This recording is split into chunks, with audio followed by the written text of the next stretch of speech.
नमस्ते। मैं आप सबका स्वागत करता हूं। मेरा नाम है विराट राठौर और मैं आईआईटी बॉम्बे से पास आउट। तो बच्चों, हम पढ़ रहे थे human I and the colourful world topic के बारे में, जिसके अंदर हमने बात की थी ह्यूमन आई के बारे में कि हमने देखा था कि इसका डायमीटर होता है 2.5 के अलोंग, ठीक है। और हमने बात की थी कि इसके अंदर कैसे कैसे क्या होता है, हमारी डिफेक्ट होते हैं, उसके बारे में हमने बात की थी। फिर हमने बात की थी बच्चों प्रिज्म के बारे में कि कैसे हमारा एंगल ऑफ इंसिडेंस और एंगल ऑफ रिफ्लेक्शन क्या होता है, एंगल ऑफ डेविएशन क्या होता है, ठीक है। तो हम फिर बात कर रहे थे बच्चों एटमॉस्फेरिक रिफ्लेक्शन की, कि हमको जो स्टार्स होते हैं वो फ्लिकरिंग कैसे दिखते हैं, क्योंकि जो बच्चों हमारा रिफ्लेक्टिंग इंडेक्स होता है वो वेरी करता है हमारे अर्थ के रिस्पेक्ट में और स्पेस के रिस्पेक्ट में, वो वेरी करता रहता है। क्योंकि मुझे पता है बच्चों अर्थ के अंदर क्या होता है, हमारी ग्रेविटी है, और उसके अंदर क्या है, एयर मॉलिक्यूल्स होते हैं, एटमॉस्फेयर होता है, इसलिए क्या होता है उसका रिफ्लेक्टिंग इंडेक्स क्या होता है, ज़्यादा होता है स्पेस के कंपेरिजन में, क्योंकि स्पेस के अंदर कुछ भी पार्टिकल या कोई मीडियम नहीं होता है। Twinkling of the stars. The twinkling of the stars is due to the atmospheric refraction of the starlight. तो बच्चों जो ट्विंकलिंग ऑफ द स्टार होता है, मतलब जो मेरे स्टार होते हैं बच्चों, वो ट्विंकल क्यों करते हैं, क्योंकि उसके अंदर एटमॉस्फेरिक रिफ्रैक्शन होता है। और मुझे पता है बच्चों कि अगर रिफ्रैक्शन होता है तो वो क्या होता है, इंसिडेंट रे से मेरी रिफ्रैक्टेड रे क्या होती है, थोड़ी सी डेविएट हो जाती है। The star light on entering the earth atmosphere undergo refraction, ठीक है। तो स्टारलाइट जो होती है बच्चों, जब हमारे स्टार से जो लाइट आती है वो क्या कहती है, वो अर्थ के एटमॉस्फेयर पे आती है और वो क्या हो जाती है, वो रिफ्लेक्ट होती है, और फिर हमको क्या देखने को मिलता है कि वो क्या होती है, वो डिफ्लेक्ट हो जाती है उसके पाथ से। The star light on entering the earth atmosphere undergo refraction, जो बच्चों स्टार लाइट जो आती है, जो एंटर करती है एटमोसफेयर, जैसे बच्चों ये है बच्चों मेरी अर्थ है, यहाँ पर मैं मान लेते हैं स्टार, तो जैसे ही बच्चों आती है, तो जैसे ये क्या करती है, इंटरेक्ट करती है एटमोसफेयर से, अर्थ के एटमोसफेयर से, तो वो रिफ्रैक्ट हो रही है और फिर वो क्या होती है, डेविएट हो जाती है उसके पाथ से, क्योंकि मुझे पता है रिफ्लेक्शन के अंदर हमारी लाइट होती है कुछ deviate. The atmospheric refraction occur in medium, तो बच्चों जो एटमोस्फेरिक रिफ्रैक्शन होता है वो मीडियम के अंदर अकर होता है। ग्रेजुअली चेंजिंग रिफ्लेक्टिंग इंडेक्स, क्योंकि मुझे पता है कि हमारा क्या है, स्पेस के अंदर कोई एयर पार्टिकल नहीं होते और मॉलिक्यूल्स नहीं होते, पर हमारे अर्थ के अंदर बच्चों काफ़ी ज़्यादा एयर मॉलिक्यूल्स होते हैं, क्लाउड होते हैं, डस्ट पार्टिकल होते हैं, वो क्या करते हैं, डिफ्लेक्ट कर देते हैं हमारी लाइट को, जिससे क्या होता है, हमारे एटमोस्फेरिक का रिफ्लेक्टिंग इंडेक्स क्या हो जाता है, इंक्रीज हो जाता है। Since the atmosphere band starlight toward the normal, तो बच्चों जो एटमोसफियर है क्या करते हैं, जो हमारी स्टारलाइट है वो बैंड कर देता है नॉर्मल की तरफ। The apparent position of starlight slightly different from its actual position, जो बच्चों जो एक्चुअल पोजीशन होती है स्टार की वो थोड़ी सी डिफरेंट होती है जो हम देखते हैं, ठीक है। तो इसलिए क्या होता है, वो फ्लिकरिंग होने लग जाते हैं। The star appear slightly higher above than its actual position, तो बच्चों जो स्टार होते हैं हमको काफ़ी ज़्यादा हाई दिखते हैं उनके एक्चुअल पोजीशन से, when viewed near the horizon, पर जब हम उनको होरिजन की तरफ देखेंगे, जैसे हमने इस केस के अंदर हम देख रहे हैं, ठीक है। तो मुझे क्या दिख रहा है बच्चों, ये स्टार जो है बच्चों मुझे दिख रहा है इधर, पर मुझे यहाँ से क्या दिख रहा है कि ये क्या हो रहा है, मुझे दिख रहा है जो इसका डिस्टेंस है बच्चों ये कम है इससे, ठीक है। तो मुझे ये क्या दिखेगा, स्टार जो रहेगा ये मुझे दिखेगा कि ये काफ़ी ज़्यादा दूर है। Further the apparent position of the star is not stationary but keep on changing, तो बच्चों जो हमको क्या देखने को मिलता है, जो हमारी स्टार की जो पोजीशन है वो स्टेशनरी ना होके वो चेंज होती जाती है, ठीक है। इसलिए हमारी जो फ्लिकरिंग होती है वो हमको दिखती है। Since the physical condition of the earth atmosphere can not are not stationary, तो हमको ये भी पता है बच्चों जो हमारा एटमोसफेयर है वो भी स्टेशनरी नहीं है, जो हमारे एयर पार्टिकल्स हैं वो मूव करते रहते हैं, जो हमारी विंड होती है वो मूव करती रहती है, इसलिए मेरा रिफ्लेक्टिंग इंडेक्स भी क्या होता है, थोड़ा थोड़ा चेंज होते रहता है, as was the case in the previous paragraph. Since the star are very distant, तो हमें पता है बच्चों जो स्टार होते हैं काफ़ी ज़्यादा दूर होते हैं, they approximate point size source of a light, तो बच्चों हमको क्या दिखते हैं, जो बच्चों हमको स्टार जो होते हैं काफ़ी ज़्यादा दूर होते हैं हमारी अर्थ से, और हमको क्या दिखते हैं, वो पॉइंट साइज हमको दिखते हैं, जैसे कि ये एक मैं पॉइंट बना दूं, पॉइंट ये, और ये क्या होता है, पॉइंट लाइट हमको ये बिहेव करते हैं, ठीक है। As the path of the ray of the light coming from the star goes on varying slightly, जैसे बच्चों जो मेरा पाथ होगा बच्चों, जो रे लाइट होगी जो स्टार से आएगी वो करेंगी वेरी करेगी, the apparent position of the star fluctuate, तो बच्चों जो हमारी जो पोजीशन होगी स्टार की वो हमको क्या देखने को मिलेगी कि वो फ्लक्चुएट हो रही है। And the amount of star light entering the I flickers, तो बच्चों जो अमाउंट ऑफ हमारे पास जो लाइट आएगी बच्चों, स्टार लाइट आएगी जो हमारी आंखों के अंदर आएगी, ठीक है, जो लाइट पड़ेगी हमारी आंखों पे तो हमको क्या दिखेगा, वो फ्लिकरिंग करने हुए दिखेगा।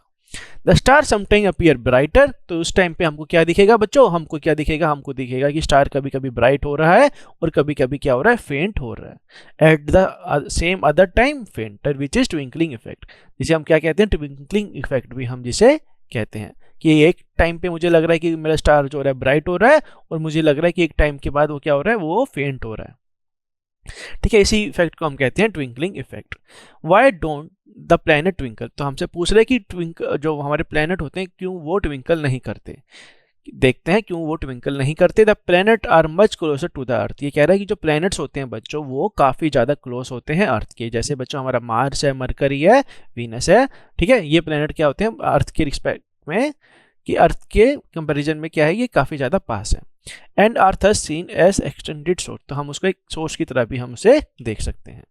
ठीक है, कि अगर ये मेरा अर्थ है बच्चों और ये क्या बच्चों मेरी सन है, तो मैं इस तरह से इसको देख रहा हूं। Atmospheric refraction effect at the sunshine and the sunset, तो बच्चों इस तरह से क्या होता है, ये बच्चों हमारा केस है जब हमारा सनशाइन होता है। ठीक है, तो यहाँ पर हमको ये दिखता है ये मेरा सन है, तो बच्चों इसको यहाँ से यहाँ तक लाइट पहुँचने के लिए हमको लगते हैं 8 मिनट। तो बच्चों 8 मिनट के अंदर क्या हो जाता है, ये जो हमारे जो अपैरेंट चेंज हो जाता है ये यहाँ पर आ जाता है।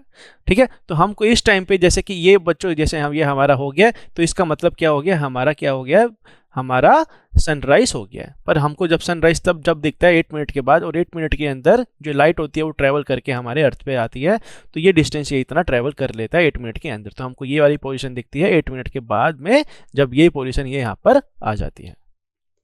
If we consider planet as a collection of a large number of point-size source of light, the total variation in the amount of light entering our eye from all the individual point-size source will be averaged out to be 0. Therefore, they nullify the twinkling effect.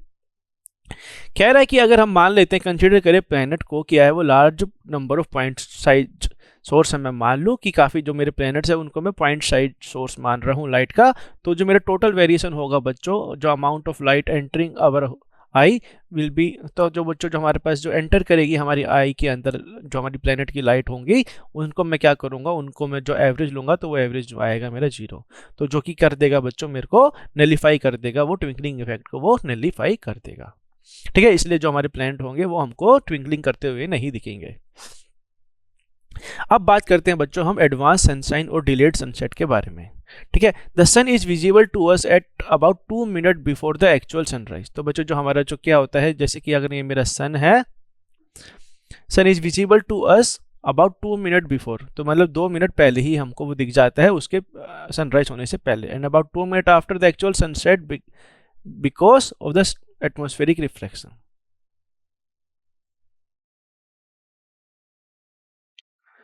ठीक है बच्चों, जैसे ये है बच्चों मेरा case, हमने ये इसमें बताया था कि ये अगर ये इस पॉइंट पे आता है, जैसे ये अगर ये इस तरह से जा रहा है, अगर ये इस तरह से जा रहा है बच्चों, तो ये क्या होगा कि ये पहले तो हमको ये दिखेगा, और जैसे ही इस पे लाइट आएगी तो ये इस पॉइंट पे ये इधर पहुंच जाएगा।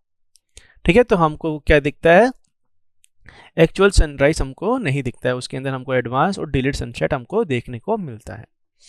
By actual sunrise we mean, by actual sunrise से हमारा क्या मतलब है, we mean that the actual crossing of the horizon by the sun.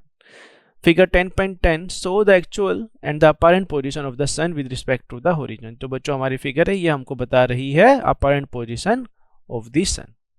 ठीक है, ये हमारा apparent position of the sun है, और ये बच्चों हमारा है horizon. The time difference between the actual sunset and the apparent sunset is about 2 minutes. जो बच्चों जो हमारा टाइम डिफरेंस होता है एक्चुअल सनसेट और apparent sunset के बीच में, वो होता है हमारा 2 minute. The apparent flattening of the sun disk at the sunrise and the sunset is also due to the same phenomena. जो बच्चों हमारा फ्लैटरिंग होता है सन का डिस्क का सनराइज पे और सनसेट पे, वो इसी फिनोमिना से होता है। The interplay of the light which object around us give rise to the several spectacular phenomena in nature. The blue color of the sky, color of the water in deep sea, the reddening of the sun at the sunrise and the sunset are some of the wonderful phenomena we are familiar with. तो बच्चों जैसे कि हमारे blue colour होता है बच्चों, हमारा blue colour होता है हमारे स्काई का, ठीक है, colour of the water in the deep sea, मतलब क्या होगा हमारा वाटर के अंदर, हम डीप सी के अंदर हमारा कलर क्या होगा हमारे वाटर का, ठीक है, और रेडनिंग ऑफ द सन, जैसे हम देखते हैं कि सनराइज के टाइम पे जो होता है हमारा रेडनिंग हो जाता है, ठीक है, और सनराइज के टाइम पे भी ये रेडनिंग हो जाता है, और कुछ कुछ फिनोमिना हम अपने लाइफ में देखते हैं। ठीक है, In the previous class, you have learned about the scattering of the light by the colloidal particles. तो बच्चों हमने इसके बारे में बात की थी पिछले प्रीवियस क्लास के अंदर, colloidal particles के बारे में हमने ये बात की थी, ठीक है, कि कैसे हमारी लाइट जो है स्कैटर होती है. The path of beam of light passing through a true solution is not visible. जो हमारा पाथ होता है बीम का, लाइट पास होती है एक ट्रू सॉल्यूशन से, वो हमको दिखता नहीं है, ठीक है. अगर मान लेते हैं कि अगर मुझे एक प्योर सॉल्यूशन है, मेरे पास प्योर वाटर है, इसके अंदर से मैं लाइट पास कर दूंगा तो मेरी लाइट पास हो जाएगी. अगर मैं इसके अंदर कुछ कोलाइडिकल पार्टिकल डाल दूंगा या कुछ डस्ट डाल दूंगा तो मुझे उसका पाथ विजिबल होगा मेरी लाइट का, ठीक है. जैसे कि हम देखते हैं बच्चों की, अगर हमने मान लेते हैं कि अगर हमने क्या किया, एक रूम के अंदर क्या किया, हमने डस्ट हमने इंक्रीज कर दी और एक हमने छोटा सा एक होल कर दिया और उसमें से सनलाइट हमने डाल रहे हैं, तो हमको एक पाथ दिख जाता है हमारे सनलाइट का, ठीक है, जो डस्ट पार्टिकल बन के हमको बनाता है. How will its part become visible through a colloidal solution? तो अगर हम बच्चों कुछ डाल देंगे, colloidal solution हम डाल देंगे तो हमको जो पाथ होगा लाइट का वो विजिबल हो जाएगा. Where the size of the particle is relatively larger, जो बच्चों हमारा साइज होगा पार्टिकल का वो काफी ज्यादा बड़ा होगा. अब ठीक है बच्चों, अब बात करते हैं बच्चों हम टिंडल इफेक्ट के. टिंडल इफेक्ट क्या होता है? The earth atmosphere is heterogeneous atmosphere. जो अर्थ एटमोस्फेयर होता है वो हेट्रोजीनियस मिक्सचर होता है बच्चों, उसके अंदर काफ़ी ज़्यादा मिक्सचर होते हैं पार्टिकल्स के, उसके अंदर काफ़ी ज़्यादा गैस, ऑक्सीजन जैसे कार्बन हो गया, नाइट्रोजन हो गया, वो सब मिलके वो बना होता है, वो उसका मिक्सचर होता है, ठीक है. This particle include smoke. इस मतलब जो हमारा हेट्रोजेनियस मिक्सचर है बच्चों, जो एटमोस्फेयर है उसके अंदर क्या क्या आता है, हमारा स्मोक आता है, टीनी वाटर ड्रॉपलेट आती है, suspended particle of the dust and the molecule of air. वो हमारा एटमोस्फेयर इस तरह से वो बन के मिलके बना होता है, इन सब मिक्सचर्स का ही वो मिक्सचर होता है. When a beam of light strikes such fine particle, जैसे ही बच्चों बीम ऑफ लाइट क्या करेगी, स्ट्राइक करेगी ऐसे सच पार्टिकल को, ऐसे फाइन पार्टिकल को, जैसे ही वो स्ट्राइक करेगी तो जो हमारा पाथ होगा बच्चों वो विजिबल हो जाएगा. जैसे हमने देखा था, जैसे कि अगर मेरे पास क्या है, ये रूम है, ठीक है, और क्या कर रहे हैं हम, एक यहाँ पर मैंने कर दिया है होल और मैं यहाँ से क्या कर रहा हूँ, टॉर्च मार रहा हूँ, ठीक है बच्चों. तो मुझे एक लाइट, अगर मैंने यहाँ पे डस्ट वस्ट डाल दिया, काफ़ी ज़्यादा बच्चों डस्ट डाल दी, तो मुझे जो ये लाइट होगी बच्चों, मुझे पता है कि वो स्ट्रेट लाइन में फॉलो करेगी, तो हमको ये जो पाथ होगा बच्चों ये हमको विजिबल होगा. क्योंकि जो मेरे डस्ट पार्टिकल होंगे, जो यहाँ से बच्चों लाइट कुछ नहीं होगी, तो यहाँ से जो मेरे डस्ट पार्टिकल होंगे उसकी वजह से जो मेरा पाथ हो जाएगा वो क्लियर हो जाएगा, ठीक है. इसी को हम कहते हैं बच्चों Tyndall effect. The light reaches us after being reflected diffusely by this particle. जो बच्चों लाइट हमको रीच होगी बच्चों, वो कैसे होगी, वो कैसे होगी, वो रिफ्लेक्ट होगी इन डिफ्यूज पार्टिकल से, ठीक है, तो वो हमको देखने को मिल जाता है. The phenomena of scattering of light by colloidal particles give rise to the Tyndall effect which you have studied in 9th. तो बच्चों इसी फिनोमिना को, जो बच्चों स्कैटरिंग ऑफ लाइट को कोलाइडिकल पार्टिकल के, ठीक है, स्कैटरिंग को हम भी कहते हैं टिंडल इफेक्ट हम कहते हैं, जो कि हमने 9th क्लास में भी हमने ये पढ़ा था.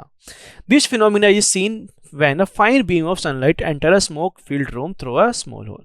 और ये फिनोमिना बच्चों हम देख सकते हैं अगर मैंने क्या देख रहा हूँ कि मेरी जो सनलाइट है वो पास करेगी एक स्मोक्ड फील्ड रूम के अंदर. अगर मैंने मान लीजिए एक स्मोक कर दिया एक रूम के अंदर और मैं उसके अंदर एक फाइन बीम ऑफ लाइट में उसके अंदर डाल रहा हूँ एक छोटे से होल के साथ, तो मुझे क्या दिखेगा, मुझे उसका जो मेरा जो पाथ होगा वो मुझे देखने को मिल जाएगा. The scattering of light make the particles visible. तो बच्चों scattering of light क्या करेगी, पार्टिकल्स को विजिबल बना देगी. Tyndall effect can also be observed when the sunlight passes through a canopy of dense forest. ठीक है बच्चों, तो जैसे कि हमारा क्या देखते हैं कि अगर हम जैसे काफ़ी ज़्यादा जैसे हमारे सनलाइट होती है जो बच्चों फॉरेस्ट के अंदर, उसके अंदर भी डस्ट पार्टिकल होते हैं, तो हमारा क्या होता है, इस तरह से मान लेते हैं कि ये मेरे क्या है, ट्रीज है, तो यहाँ से बच्चों जैसे कि सनलाइट मेरी पास होगी और ये इसके पार्टिकल हमको विजिबल होने लग जाते हैं. Here tiny water droplet in the mist scatter light. जैसे कि बच्चों अगर हमने टीनी वाटर ड्रॉपलेट्स अगर डाल दिए तो भी हमको देखने को मिल जाता है. जैसे कि अगर मान लीजिए कि लाइट जा रही है, ठीक है, एक होल से एक लाइट जा रही है और अब जो तुम स्प्रे करोगे, जेट से स्प्रे करोगे, तो हमको वाटर मॉलिक्यूल्स का एक क्या दिखेगा, हमको इसका एक पाथ देखने को मिल जाता है. The color of the scattered light depend on the size of the scattering particle. जो बच्चों कलर होगा वो डिपेंड करेगा scattered light का, किस पे डिपेंड करेगा, size of the scattering particles के ऊपर वो डिपेंड करेगा. Very fine particle scatter mainly blue light, जो बच्चों जो छोटे पार्टिकल्स होंगे काफ़ी ज़्यादा, वो क्या करेंगे, ब्लू लाइट स्कैटर करेंगे। While particle of the larger size, जो बच्चों जो हमारे लार्जर साइज के हैं, वो क्या करेंगे, स्कैटर करेंगे light of the longer wavelength, जिसकी लॉन्गर वेवलेंथ होगी, जैसे हमारा रेड हो गया, येलो हो गया, ऑरेंज हो गया, उन पार्टिकल्स को वो स्कैटर करेंगे। If the size of the scattering particle is large enough, कह रहे हैं कि अगर हमारे size of the scattering particle का काफी ज्यादा बड़ा हो, देन द स्कैटर्ड लाइट में बी इवन अपीयर वाइट, तो बच्चों हमको जो स्कैटर्ड लाइट होगी वो दिखेगी एक वाइट लाइट ही हमको वो दिखेगी। ठीक है बच्चों, तो अब बात करते हैं why is the colour of the clear sky blue. तो बच्चों जो हमारा कलर होता है स्काई का, वो ब्लू क्यों होता है, इसके बारे में भी हम बात कर लेते हैं। The molecules of the air and the other fine particle in the atmosphere have the size smaller than the wavelength of the visible light. जो बच्चों जो हमारे मोलिकुल्स होते हैं एयर के, और जो दूसरे पार्टिकल होते हैं एटमॉस्फेयर के अंदर, वो काफ़ी ज़्यादा छोटे होते हैं। किससे छोटे होते हैं, wavelength of the visible light से। ठीक है, जो हमको जो वेवलेंथ होगी बच्चों, जैसे कि वेवलेंथ होगी बच्चों रेड की, येलो की, ऑरेंज की, वो क्या होती है, काफ़ी ज़्यादा छोटी होती है। जो हमारे पार्टिकल होंगे उससे ज़्यादा काफ़ी ज़्यादा छोटी होती है। These are the some effective in scattering light of shorter wavelength at the blue end than the light of longer wavelength at the red end. तो बच्चों इफेक्टिव होगा बच्चों जब स्कैटरिंग ऑफ लाइट होगा, किसके लिए, शॉर्टर वेवलेंथ के लिए ये इफेक्टिव होगा, at the blue and then the light of the longer wavelength at the red. मुझे बच्चों बताया कि जो बच्चों मेरी जो वेवलेंथ होती है ब्लू की, वो होती है कम, किसके रिस्पेक्ट में, रेड के रिस्पेक्ट में कम होती है। ठीक है, तो इसलिए तो बच्चों जो हमने क्या देखा था कि जो हमने प्रिज्म के केस के अंदर हमने क्या देखा था कि जैसे ही मेरी व्हाइट लाइट गई, तो जैसे ये डेविएट होता है, तो बच्चों जो मेरा क्या होता है, सबसे ज़्यादा आता है यहाँ पे वायलेट आता है, यहाँ पे आता है मेरा red.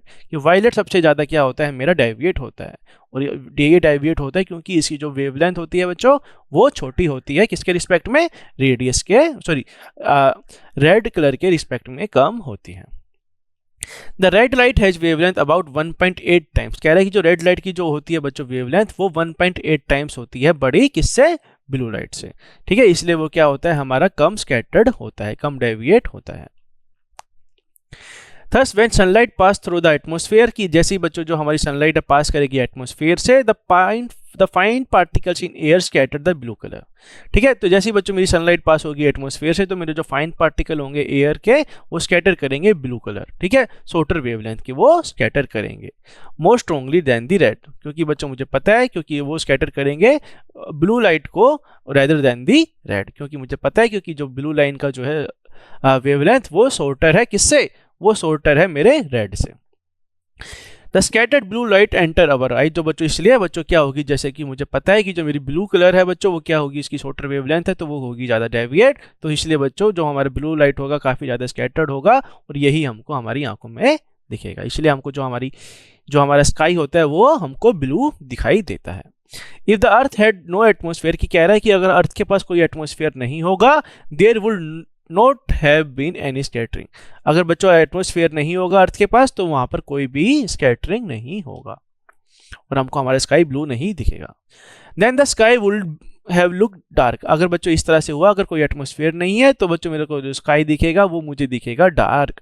The sky appear dark to the passenger flying at very high altitude, तो जो बच्चों स्काई जो होगा अपीयर होगा एक डार्क, ठीक है, जो कि काफी ज्यादा एक हाई एल्टीट्यूड पे रहेगा, और scattering is not the prominent in such height, और बच्चों स्कैटरिंग यहाँ पर नहीं होगी। You might have observe that the danger signal lights are red in colour, तो बच्चों हमने कभी कभी जैसे देखा है कि जैसे हमारी जो ट्रैफिक लाइट होती है, जिसके अंदर हम जैसे कुछ डेंजर के बारे में बताते हैं, तो हम रेड का यूज करते हैं, क्योंकि इसकी वेवलेंथ होती है ज्यादा, और ये दूर तक ही हमको दिख जाती है। डू यू नो वाई, ऐसा हमने ऑब्जर्व किया था बच्चों कि अगर तुम लाइफ में ऑब्जर्व करोगे, जो बच्चों डेंजर सिग्नल जो होते हैं वो हमेशा रेड लाइट से ही दिखाए जाते हैं। ऐसा क्यों होता है, क्योंकि red light is the least scattered by the fog और स्मोक, जो बच्चों इसलिए होता है क्योंकि जो रेड लाइट होती है वो कम से कम स्कैटर्ड होती है फॉग की वजह से या स्मोक की वजह से, क्योंकि हमको पता है फॉग और स्मोक से हम क्या कह रहे हैं कि मेरा रिफ्रैक्टिव इंडेक्स हो रहा है चेंज, और मेरा रिफ्रैक्टिव इंडेक्स चेंज हो जाएगा तो मेरी जो लाइट होगी वो हो जाएगी डेविएट। पर जो मेरा रेड होता है बच्चों वो कम से कम क्या होता है, स्कैटर्ड होता है, इसलिए जो होता है हम रेड का हम यूज करते हैं डेंजर सिग्नल के लिए। ठीक है, therefore it can be seen in the same colour at a distance, तो बच्चों जैसे कि दूर जाते रहेंगे तो हमको वो सेम कलर का ही दिखेगा क्योंकि उसके अंदर डेविएशन नहीं हो रहा है। The ability of the eye to focus on both near and distant object by adjusting its focal length is called the accommodation of the eye। तो बच्चों जो एबिलिटी ऑफ आई है बच्चों हमारी फोकस करने की, नियर और पास के और दूर के ऑब्जेक्ट पे फोकस करने की, उससे हम क्या करते हैं बच्चों, हम क्या करते हैं, हम हमारे फोकल लेंथ को, हमारे लेंस के फोकल लेंथ को हम एडजस्ट करते हैं और इसी को हम कहते हैं बच्चों एकोमोडेशन ऑफ द आई। ठीक है, आई की वो क्षमता जो हम क्या कर सकते हैं, उसको फोकस कर सकते हैं दूसरी मतलब दूर वाली चीज़ों को और पास वाली चीज़ों को कैसे एडजस्ट करके, उसका फोकल लेंथ एडजस्ट करके। The smaller distance at which the eye can see object clearly without strain is called the near point of the eye और the least distance of the distinct vision. The smallest distance at which the eye can see, तो बच्चों जो smallest distance होगा जहाँ से हमारी आंखें जो होगी देख पाएगी किसी भी स्ट्रेन के, मतलब किसी भी दर्द की वजह से, ये हम क्या बोलते हैं, हम उसे बोलते हैं नियर पॉइंट ऑफ द आई। ठीक है, या तो हम उसे बोलते हैं the least distance of the distinct vision भी हम उसको बोलते हैं। ठीक है, फॉर अ यंग एडल्ट, अगर यंग एडल्ट की मैं बात करूँ इसकी, जिसके पास है बच्चों नॉर्मल विजन, तो ये क्या होता है बच्चों कि वो कम से कम डिस्टेंस पे, मतलब एक सेफली डिस्टेंस के ऊपर बिना कोई स्ट्रेन के, बिना कोई, ठीक है, तो बिना कोई स्ट्रेन के वो देख सकता है, बिना कोई पेन के वो देख सकता है किस पॉइंट तक, 25 सेंटीमीटर से लेके इन्फिनिटी तक। ठीक है, अगर कोई नॉर्मल हेल्दी यंग अडल्ट है बच्चों तो वो 25 सेंटीमीटर क्या कर सकता है, देख सकता है। ठीक है, 25 सेंटीमीटर से जैसे ही वो, जैसे कि अगर मेरे पास ये आई है और ये मैंने क्या किया, 25 सेंटीमीटर में ये यहाँ से यहाँ तक चला गया, तो बच्चों जैसे ही मैं क्या करूंगा, जैसे ही मैं ऑब्जेक्ट को यहाँ पर रखूंगा बच्चों 25 से मैं पहले रखूंगा, तो मुझे क्या देखने को मिल जाएगा कि इसके अंदर कोई स्ट्रेन आ जाएगा। स्ट्रेन आ जाएगा तो बच्चों जो हमारा क्या होगा, हमारा जो जो इमेज बनेगी वो क्या बनेगी, ब्लरी बनेगी। ठीक है, ब्लरी बनेगी। The common refractive defect of vision include myopia, तो बच्चों जो हमारे कॉमन रिफ्रैक्टिव डिफेक्ट है वो है हमारे मायोपिया, हाइपरमेट्रोपिया और प्रेसबोपिया। ठीक है, तो मायोपिया हमने देखा था, मायोपिया हमारा क्या होता है बच्चों, शॉर्ट साइटेडनेस, जिसमें क्या होता है the image of distant object is focused before the retina. तो इसके अंदर क्या होता है, जो हमारे डिस्टेंट ऑब्जेक्ट की जो हमारे क्या होती है, जो इमेज बनती है वो रेटिना पे ना बन के वो रेटिना से पहले बन जाती है। और इसको हम ठीक कर सकते हैं कैसे करके, इसको हम ठीक कर सकते हैं बच्चों कनकेव लेंस का यूज करके। ठीक है, एक सुटेबल पावर का एक कनकेव लेंस यूज करके हम इसको ठीक कर सकते हैं। फिर हमने बात की थी बच्चों किसके बारे में, हाइपरमेट्रोपिया के बारे में हमने बात की थी, फार साइटेडनेस के बारे में हमने बात की थी कि the image of the near by object is focus beyond the retina. जो बच्चों इमेज बनती है बच्चों वो क्या बनती है, बियॉन्ड द रेटिना बनती है। ठीक है, और उसको हम कैसे इसको हम कैसे ठीक कर सकते हैं, उसको मैं ठीक कर सकता हूँ कन्वेक्स लेंस का यूज करके, एक सुटेबल पावर की कन्वेक्स लेंस यूज करके मैं इसको लिख सकता हूँ, करेक्ट कर सकता हूँ। The I loses it's power of accommodation at the old as, तो बच्चों जो आई जो है बच्चों लूज करेगी उसकी power accommodation of the old age पर वो लूज कर जाएगी। The splitting of white light into its component colour is called dispersion, जो बच्चों अगर हमारा व्हाइट लाइट जो बच्चों क्या हो रहा है हमारी 7 कॉम्पोनेंट के अंदर, विबग्योर के अंदर क्या हो रहा है वो निकल रहा है, जैसे हमने देखा था प्रिंस के केस के अंदर। प्रिज्म के केस के अंदर हम क्या देख रहे थे कि जो हमारा रेड लाइट है वो कम डेविएट हो रहा है, पर जो मेरा वायलेट लाइट है वो काफ़ी ज़्यादा डेविएट हो रहा है। ठीक है, और इसी डेविएशन को हम कहते हैं बच्चों, जो हमारी व्हाइट लाइट है जो कि उसकी कंपोनेंट्स के अंदर क्या होती है, कंपोनेंट्स कलर्स के अंदर टूट रहे हैं, उसे हम कहते हैं बच्चों dispersion. Scattering of the light cause the blue colour of the sky, तो बच्चों स्कैटर करेंगे हम लाइट को, वो हमें क्या दे देगी, वो हमको blue colour of the sky दे देगी।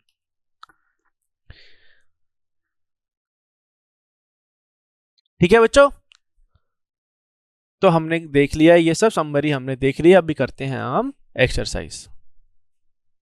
एक्सरसाइज के अंदर क्वेश्चन नंबर पहला हमको बता रहा है the human I can focus an object at different distance, कह रहे ह्यूमन आई जो है फोकस कर सकता है दूसरे ऑब्जेक्ट को डिफरेंट डिस्टेंस पे bye adjusting the focal length. अगर हम क्या करेंगे, हमारे आई के फोकल लेंथ को क्या करेंगे, एडजस्ट करेंगे, तो हम देख पाएंगे। ठीक है,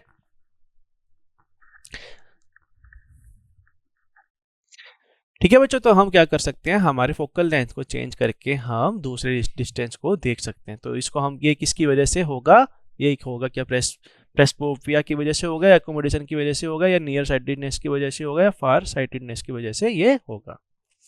ठीक है, तो देखते हैं इसका answer. Human I can change the focal length, जो बच्चों हमारी ह्यूमन आई होगी वो चेंज कर देगी फोकल लेंथ को। ठीक है, फोकल लेंथ किसके फोकल लेंथ को, आई लेंस के फोकल लेंथ को वो चेंज कर देगी। ठीक है, see object situated at the various distance from the eye, this is possible due to the power accommodation of the eye. तो बच्चों ये किसकी वजह से होता है, power accommodation of the eye of the lens की वजह से ये होता है। कि पावर ऑफ द अकोमोडेशन हमको क्या बताता है, ये हमको बताता है, ये हमारी क्या होती है, एबिलिटी होती है हमारे आई की, हमारे लेंस की एबिलिटी होती है कि ये हमारे क्या करती है, हमारे फोकल लेंथ को क्या कर सकती है, चेंज कर सकती है। कि हमारे जो क्या होती है, हमारे ये फोकल लेंथ को क्या करती है, ये एडजस्ट करती है। ठीक है, तो इसका आंसर हो जाएगा बच्चों पावर ऑफ अकोमोडेशन। देखते हैं question number 2, the human I form the image of an object at. तो बच्चों जो हमारी ह्यूमन आई होती है, जो बच्चों कहाँ पे इमेज बनाती है, वो बनाती है बच्चों हमारे स्क्रीन पर। जैसे ये मेरी ह्यूमन आई है, यहाँ पर बच्चों मेरा आइरिस है, कॉर्निया है, तो ये होता है बच्चों मेरा रेटिना, यहाँ पर बनती है मेरी इमेज। ठीक है, इसे हम कहते हैं बच्चों रेटिना। तो इसका आंसर क्या हो जाएगा, ऑप्शन नंबर डी। देखते हैं इसका solution. The human I form the image of an object at it retina. जो बच्चों ह्यूमन आई होती है वो इमेज बनाती है ऑब्जेक्ट की, कहां पर, रेटिना पर। The least distance of a distinct vision for a young adult with a normal vision is about. जो बच्चों हमारा लीस्ट डिस्टेंस होता है, मतलब हमारा जो मिनिमम, जो हमारा नियरेस्ट पॉइंट ऑफ व्यू होता है वो कितना होता है हमारा डिस्टिंक्ट विजन के लिए, एक यंग अडल्ट के लिए, नॉर्मल विजन के लिए, वो होता है बच्चों हमारा 25 सेंटीमीटर होता है। और अगर मेरे पास जैसे ये मेरी नॉर्मल आई है तो मैं 25 सेंटीमीटर देखूंगा तो मुझे आसानी से दिख जाएगा। ठीक है, पर जैसे ही मैं क्या करूंगा, मैं लेके आऊंगा मेरे ऑब्जेक्ट को इससे पास में, तो मेरा क्या होगा, ये हमको ब्लरी दिखना लग जाएगा और मुझे ब्लरी दिखेगा और मेरा आंखों में आ जाएगा स्ट्रेन। ठीक है बच्चों, तो ये होता है बच्चों हमारा ऑप्शन नंबर सी, मतलब 25 सेंटीमीटर क्या होता है हमारा least distance of distinct vision होता है। देखते हैं इसका solution. The least distance of the distinct vision is minimum distance of an object. तो ये बच्चों क्या होता है हमारा least distance of distinct vision होता है हमारा minimum distance of an object to see clear, ताकि हमको क्या दिख सके, ये ऐसा कोई पास वाला पॉइंट बच्चों जो हमें क्लियर दिख सके और सही से दिख सके, वो बच्चों पॉइंट होता है हमारा नियरेस्ट पॉइंट ऑफ व्यू। उसको हम ये भी बोल सकते हैं, जो कि होता है बच्चों मेरा 25 सेंटीमीटर। ये होता है बच्चों यंग अडल्ट या नॉर्मल विजन के केस के अंदर। ठीक है, देखते हैं question number 4। The change in focal length of an eye. जो बच्चों जो हमारा चेंज इन फोकल लेंथ होगा आई का, वो किसकी वजह से होता है, वो किसकी वजह से होता है बच्चों, वो होता है हमारा सिलेरी मसल्स की वजह से। क्योंकि ये हमारा क्या करता है, हमारे फोकल लेंथ को क्या करता है, ये हमारे लेंस को क्या करता है, थिन और थिक कर देता है। ठीक है, थिन कर दिया बच्चों मैंने, तो थिन कर दिया तो बच्चों मेरा क्या होगा, फोकल लेंथ क्या हो जाएगा, इंक्रीज हो जाएगा। ठीक है, फोकल लेंथ इंक्रीज हो जाएगा तो मैं जो मेरे दूर के डिस्टेंस होगी मैं उसको देख पाऊंगा, और मैं इसको थिक कर दूंगा तो मेरा फोकल लेंथ जो होगा मेरा वो डिक्रीज हो जाएगा। ठीक है, जिससे मैं पास की चीजों को मैं आसानी से देख सकता हूँ। देखते हैं question number 5। A person need a lens of power -5.5 diopter for correcting its distant vision. For correcting his near vision, he need a lens of power plus 1.5 diopter. What is the focal length of the lens required for the correcting distant vision, near और near vision? तो बच्चों हमको बोला गया एक person है बच्चों जिसके पास है बच्चों, उसके पास जो लेंस की पावर दी गई है वो दी गई है मेरे को -5.5 डायोप्टर। ठीक है, for correcting his near vision, अगर हम उसको नियर विजन उसको हम करेक्ट करें तो हमको क्या देना पड़ेगा, उसको प्लस 1.5 डायोप्टर का लेंस हमको उसको देना होगा। तो हमसे पूछ रहा है कि उसकी फोकल लेंथ क्या होगी लेंस की, ताकि हम उसको डिस्टेंट विजन और नियर विजन उसका हम ठीक कर सकें। ठीक है, तो फॉर डिस्टेंट विजन हमको पता है, ये हमको दिया गया 0.181 मीटर हो जाएगा। नियर विजन के लिए बच्चों ये आ जाएगा मेरा 0.67 मीटर। तो बच्चों पावर कैसे हम डिफाइन करते हैं, पावर को मैं डिफाइन करता हूँ 1/f, जहाँ से मुझे बच्चों power of the lens correcting distance vision मिल जाएगा, वो था बच्चा मेरा -5.5 डायोप्टर, हम ये हमको दिया गया था। तो मैं पावर निकालूंगा रिक्वायर्ड लेंस की, तो ये क्या आ जाएगा 1/p, तो f आ जाएगा मेरा 0.81 मीटर आ जाएगा। तो फोकल लेंथ क्या आ जाएगी बच्चों मेरी करेक्टिंग डिस्टेंस विजन की, वो आ जाएगी मेरी 0.81 मीटर।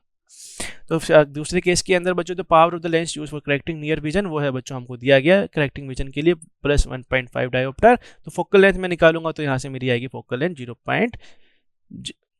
0.667 मीटर आएगी। तो ठीक है बच्चों, तो ये मेरी लेंथ आ जाएगी। मेरे को फोकल लेंथ हमसे पूछा गया था कि मेरा जो फोकल लेंथ होगा वो कितना होगा। ठीक है, तो हमसे पूछा गया था फोकल लेंथ, तो डिस्टेंट विजन के लिए हमारा फोकल लेंथ आ रहा था 0.81 मीटर, और उसके लिए आ रहा था बच्चों 1.5 डायोप्टर के लिए आ रहा था 0.667 मीटर आ रहा था। ठीक है, तो इस तरह से हमारे जो होंगे बच्चों डिस्टेंट विजन और नियर विजन करेक्ट हो जाएंगे। तो बच्चों आज के लिए इतना ही, हम मिलते हैं नेक्स्ट लेक्चर में। Thank you very much.